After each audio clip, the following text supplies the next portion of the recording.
주의 말씀은 내 발의 등이요 내 길의 빛이니이다. 아멘. 오늘 이사야서 강의 44번째 시간입니다. 오늘은 지난 시간에 이어서 28장 23절부터 29절 뒷구절 하고요. 그리고 또 29장 1절부터 5절까지 한번 같이 살펴보도록 하겠습니다. 자, 우리 28장 23절부터 29절까지는 그 앞절과는 좀 다른 새로운 이야기가 펼쳐져요. 뭐냐면 이런 씨를 뿌리고 밭을 경작해서 열매를 거둬들이고 그 열매를 타작하고 추수하는 그 농부의 비유를 통해서 하나님께서 자기 백성을 얼마나 적절히 지혜롭게 다루시는가를 살펴보도록 하겠습니다. 자, 우리 그러면 23절, 24절 한번 볼까요? 너희는 귀를 기울여 내 목소리를 들으라. 자세히 내 말을 들으라. 파종하려고 가는 자가 어찌 쉬지 않고 갈기만 하겠느냐. 자기 땅을 개간하며 고르게만 하겠느냐. 아멘. 이사야 선지자는 너희는 귀를 기울여 내 목소리를 들으라. 자세히 내 말을 들으라 라는 말로 이 사람들의 주의 집중을 이끌고 또 그 전과는 다른 내용이란 것을 또 이렇게 환기시키는 것이죠.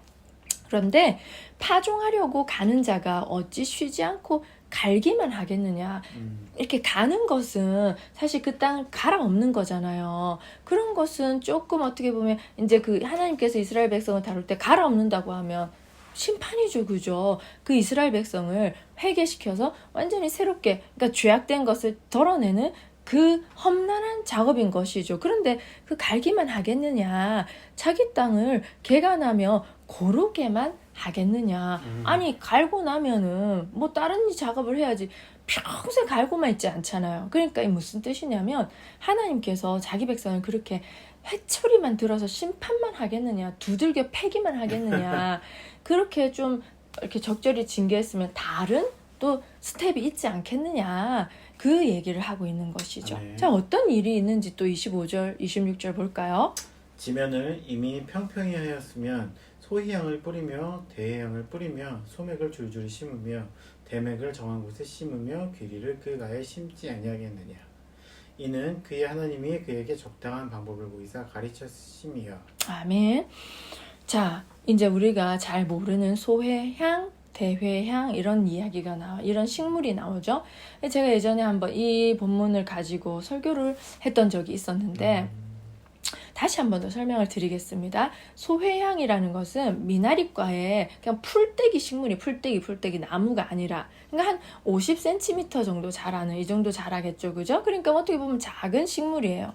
그게 그 씨앗을 먹어요, 씨앗을. 씨앗이 굉장히 향이 강해서 약간 매운맛이 난다고 하네요. 그러니까 매운맛이 나니까 조미료나 약재료로 쓰는 그런 이렇게 식물이에요, 식물. 그리고 대회향은 소회향보다는 조금 크지만 그것도 내나 똑같이 뭐 별로 그렇게 크지 않는 풀이죠, 풀.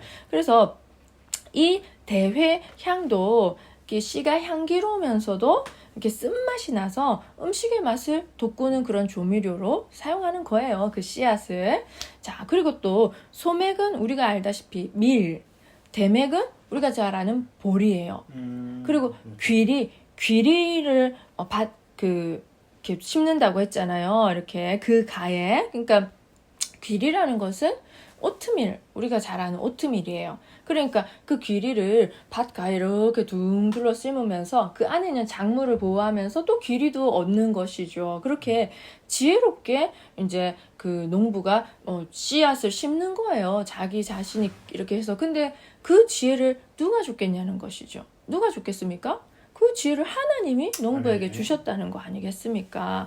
그래서 이는 그의 하나님이 그에게 적당한 방법을 보이사 가르치셨음이며. 그러면 농부가 이렇게 지혜롭게 그 식물을 씨앗을 그 식물의 특성에 맞게 잘 심듯이, 그러니까 뭐 소회향, 대향은 연약한 식물이니까 안쪽으로 보호받게 심고, 귀리는 좀 뻣뻣할 테니까 이렇게 띵 둘러서 심어서 안에 있는 식물을 보호하듯이, 그렇게 지혜롭게 하듯이 하나님은 자기 백성을 그렇게 지혜롭게 적절하게 이렇게 다루신다는 거예요. 그러니까 생각해 보세요. 제가 왜 이 설교를 했었냐면 이거를 읽으면서 너무 감동이 되었어요. 왜냐하면 야, 하나님은 우리의 한 사람 한 사람 특성이 소회향인 것 같은지 대회향인 것 같은지 그걸 너무 잘 알아서 적절하게 그에 맞게 우리를 다루시고 아멘. 방법을 이렇게 됐다가 저렇게 됐다가 하시는구나. 그러니까 우리에게 하나님께서 섭리하시는 방법은 우리가 불평불만 할 것이 아니라 나에게 가장 적합한 거구나. 나의 기질을 따라 하시는 거구나. 자, 그러면 27절 보면 더 잘 알 수 있어요. 소회향은 도리깨로 떨지 아니하며 대회향은 수레바퀴에 굴리지 아니하고 소회향은 작대기로 떨고 대회향은 막대기로 떨며. 아멘. 그러니까 소회향은 도리깨로 떨지 아니하며 작대기로 떤다고 하잖아요. 왜냐하면 아니 소회향처럼 풀떼기 여리여리한 식물을 도리깨는 뭐냐면 여러분들 보셨는지 모르겠죠. 아시네. 이렇게 긴 장대에다가 끝에다가 이렇게 길게 이렇게 뭐 작대기 같은 것도 이렇게 파리채 같은 거를 달아요. 그죠? 그걸 이게 딸랑딸랑해. 그러니까 탁 치는 거예요. 이렇게. 이게 딸랑딸랑해요. 이렇게 탁 치면 그게 이제 콩 같은 거 타작할 때 그러니까 길어요. 크진 않지만 이렇게 길어가지고 서서 이렇게 콩 타작할 때 이렇게 하더라고요. 보니까. 아니 그거를 갖다가 소혜영한테 해봐요. 그러면은 다 뭉개지고 그 요만한 씨앗이 다 빠사지 뿌리지, 그죠? 그러니까 그걸로 하지 않는다는 거예요. 그럼 부셔져 버려서 쓸 수가 없는 거잖아요. 씨앗을 써야 되는데. 그러니까 작은 막대기로 이렇게 톡톡톡 이렇게 두들기만 해도 떨어지는 거예요. 그러니까 이렇게 우리가 좀 잘못을 덜 저질렀을 때는 이렇게 톡톡톡만 해도 되고, 그죠? 그 죄가 떨어져 나가는 거예요. 그 다음에 이제 우리가 예를 들어 고집이 아주 센 사람들은 수레바퀴로 굴려버려야 돼. 그걸 톡톡톡 해서 고집이 여간해서는 떨어져 나가지. 그러니까 그렇게 우리를 다루신다는 겁니다. 그래서 대회향도 마찬가지로 풀떼기를 갖다가 그게 수레바퀴를 굴려버리면 안 되잖아요. 그래서 대회향 같은 것도 이게 막대기로 그냥 톡톡톡 이렇게 한다는 거예요. 자, 그 다음에 이제 28절 볼까요? 곡식은 부수는가 아니라 늘 떨기만 하지 아니하고 그것을 바퀴를 굴리고 그것을 말국으로 밟게 할지라도 부수지는 아니하나니. 아멘. 자, 보세요. 그러니까 곡식은 부수는가 아니라 늘 이렇게 떨기만 하지 않고 또 그것을 수레바퀴로 굴리는 거예요. 그러니까 좀 억센 그런 곡식들은 수레바퀴를 굴려야 그 껍질이 탁 벗겨지잖아요. 그죠? 그리고 이제 그것을 말굽으로 밟게 하는 것도 억센 이런 그런 곡식을 말하는 거잖아요. 그렇다고 해서 부수지는 않는 거예요. 그러니까 하나님께서는 다양한 방법을 사용해서 이렇게 그 당신의 백성을 적절하게 다루신다는 거예요. 그 죄악을 벗겨내신다는 것이죠. 근데 이제 그렇게 이렇게 타작하는 것은 뭐 그 곡식 입장에서는 껍데기가 벗겨져 나가는 거니까 얼마나 아프겠어요. 뭐 이게 의인화해서 생각해 봅시다. 그러니까 얼마나 아프겠어요. 그래서 그것이 힘들지만 맨 그 수레바퀴가 내 위로만 굴러가지는 않는다는 거예요. 그러니까 하나님께서 정말 다 수레바퀴가 그 곡식 위로 굴러가면 부서질 것만 같잖아요. 근데 안 부서진다는 거예요. 그거는 껍질을 벗겨내는 알곡만 남기는 거죠. 그럼 알곡은 좋은 거잖아요. 그죠? 죄악된 우리의 껍질을 벗겨내고.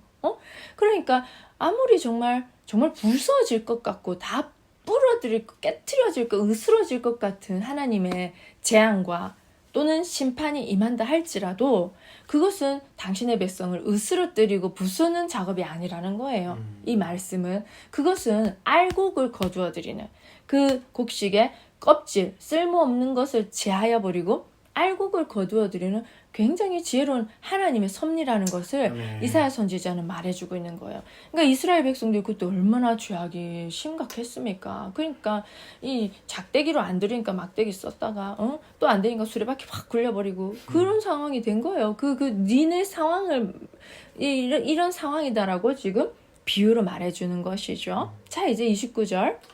이도 만군의 여호와께로부터 난 것이라. 그의 경영은 기묘하며 지혜는 광대하니라. 아멘. 그게 이제 28절의 마지막 이 종결 이야기죠.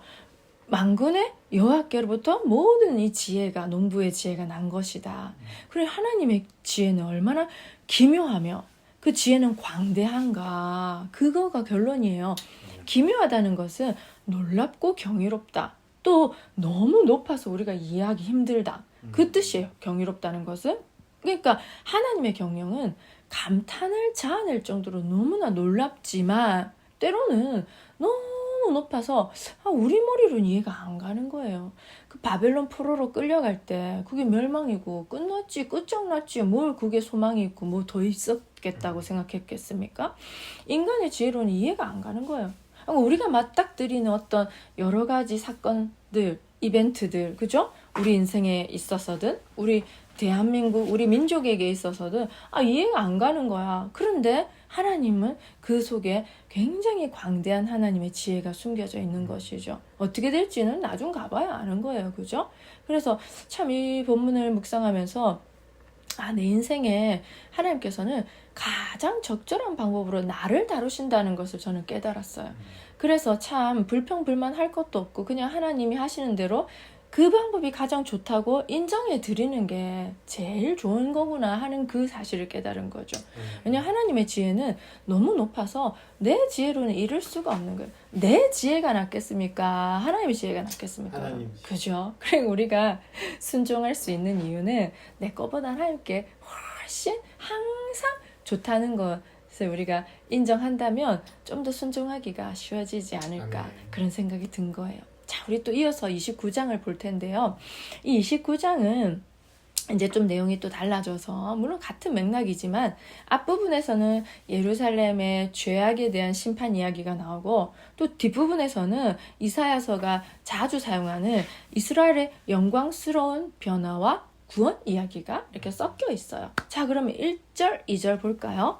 슬프다 아리엘이여 아리엘이여 다윗이 진친 성읍이여 해마다 절기가 돌아오려니와 내가 아리엘을 괴롭게 하리니 그가 슬퍼하고 애곡하며 내게 아리엘과 같이 되리라. 아멘. 네. 그러니까 하나님이 이스라엘을 심판하실 수밖에 없는 것을 또 이사야 선지자를 통해 선포하시는데 슬프다 아리엘이여. 이 아리엘이라는 것은 이스라엘의 별명이에요. 여기서는. 왜냐하면 다윗이 진친 성읍이여. 뭐겠어요. 예루살렘이지, 그죠? 그러니까 아리엘은 예루살렘, 즉 이스라엘 민족 그 백성들을 말해요. 근데 그 아리엘이 이스라엘 아리엘 이게 나온 게 아니에요. 아리엘은 화로, 엘은 하나님이잖아요. 엘은 하나님이거든요.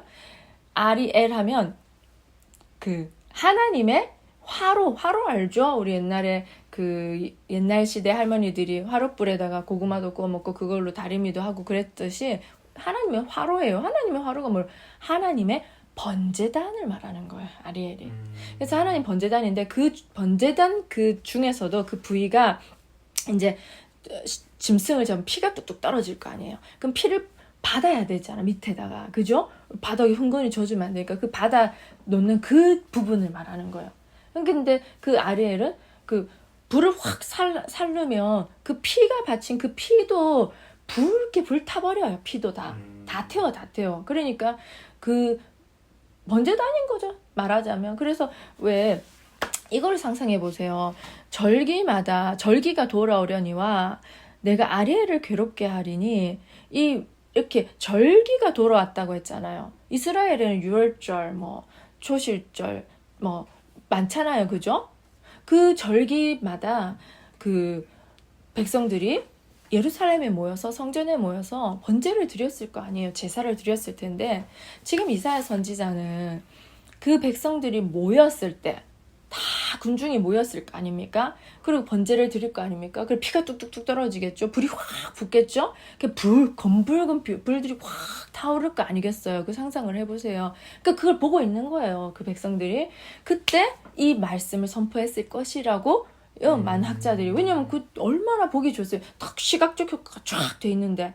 근데 슬프다 아리엘이요. 내가 아리엘을 번제단을 괴롭게 하리, 이스라엘을 괴롭게 하리니 그가 슬퍼하고 애곡하며 내게 아리엘과 같이 되리라. 이 불붙는 번제단과 같이 되리라. 이스라엘이 뭡니까? 전쟁이 나가지고 남의 그 나라가 쳐들어와서 다 불 지르잖아요. 그죠? 그렇게 불붙는 화로와도 같이 예루살렘이 그렇게 심판받을 것이다라는 그거를 아주 리얼한 시각적 효과로 지금 이사야 선지자가 말해주고 있는 것이에요. 자, 우리 3, 4절. 내가 너를 사면으로 둘러 진을 치며 너를 에워 대를 쌓아 너를 치리니 내가 낮아져서 땅에서 말하는 내 말소리가 나직이 티끌에서 날 것이라. 내 목소리가 심접한 자의 목소리 같이 땅에서 나며 내 말소리가 티끌에서 짓거리라. 아멘. 내가 너를 사면으로 둘러 진을 치며 너를 애워 대를 쌓아 너를 치리니. 하나님께서 아수르 군대를 통해서 예루살렘을 이렇게 진치고 대를 세워서 에워싸버리는 거예요. 하나님께서. 그러니까 이것은 뭐냐면 아수르를 통해서 하나님께서 하시지만 아수르가 하는 것이 아니라 결국엔 누가 한다는 거예요. 하나님이 하신다는 거예요. 아수르는 하나님의 쓰임받는 도구인, 악하게 쓰임받는 도구인 것이죠. 그래서 이제 그들은 얼마나 두려움에 떨겠습니까? 아수르 군대가 얼마나 잔인했는데. 그러니까 네가 낮아서서 땅에서 말하면 이렇게 엎드린 거야. 숨어서 네 말소리가 나직이 티끌에서 날 것이라. 땅에 먼지 나는 그곳에서 날 것이라. 네 목소리가 신접한 자의 목소리 같이 땅에서 날 거라고. 신접한 자가 막 이렇게 주문을 저는 잘 모르지만 그렇게 했지 않겠습니까? 그러니까 이 사람들이 너무 두려우니까 이러는 소리일 것 같아요. 그죠? 그러니까 그 두려움에 떠는 소리라는 뜻이에요. 그래서 네 말소리가 티끌에서 짓거리리라. 그러니까 그 아수르의 공격을 받아서 두려웠던 이스라엘 백성을 지금 얘기하고 있는 거죠. 자, 우리 마지막 9절 볼까요? 5절이죠. 5절. 그럴지라도 내 대적의 무리는 세미한 티끌 같겠고 강포한 자의 무리는 날려가는 겨 같으리니 그 일이 순식간에 갑자기 일어날 것이라. 아멘. 근데 또 이사야서는 눈을 부릅뜨고 잘 봐야 돼요. 앞에서 요즘 이스라엘 심판받는 얘기를 했는데 왜 또 갑자기 상황이 돌변해. 이제는 대적의 무리라고 했잖아요. 그게 누구야? 아수르가 세미한 티끌 같겠고 이 강포한 자의 무리가 아수르예요. 날려가는 겨 같으리니 그 일이 순식간에 갑자기 일어날 것이라고 하는 거죠. 이거는 이제 아수르가 하나님한테 징계받는 내용이에요. 아수르가 그냥 악한 도구로 사용됐던 거지. 뭐 그들이 잘한 건 아니잖아요. 그러니까 이건 아무래도 우리가 알다시피 히스기야 왕 시대에 18만 5천이 갑자기 죽었잖아요. 하나님의 천사에서. 그러니까 이 순식간에 갑자기 일어날 거란 그 교만한 것들도 또 똑같이 심판받는다는 것이죠. 그래서 이제는 또 다음 시간에 우리가 계속해서 나눌 이야기는 하나님께서 아수르를 심판하시는 내용이에요. 우리가 그걸 또 한번 어떤 내용일지 기대하면서 다음 시간을 기다려 봅시다. 아멘. 야, 오늘도 이사야서 우리 말씀 성공했습니다. 아멘. 승리했습니다. 정말 말씀 이렇게 하는 거 너무 귀하다는 생각이 갈수록 더 드네요. 우리가 말씀을 통해서 하나님과 더 가까워지고 말씀을 통해서 우리가 하나님 백성답게 살 수 있지 않겠습니까? 아멘. 그리고 이 말씀을 통해서 우리의 영이 밥을 먹고 살찌고 윤택해지지 않겠습니까? 아멘. 그래서 시냇가에 심은 나무가 철을 따라 열매를 맺으며 그 잎사귀가 마르지 아니함 같은 형통의 복이 저와 여러분에게 풍성할 줄 믿습니다. 아멘. 우리 다음 또 이사야 시간에 뵙겠습니다. 안녕.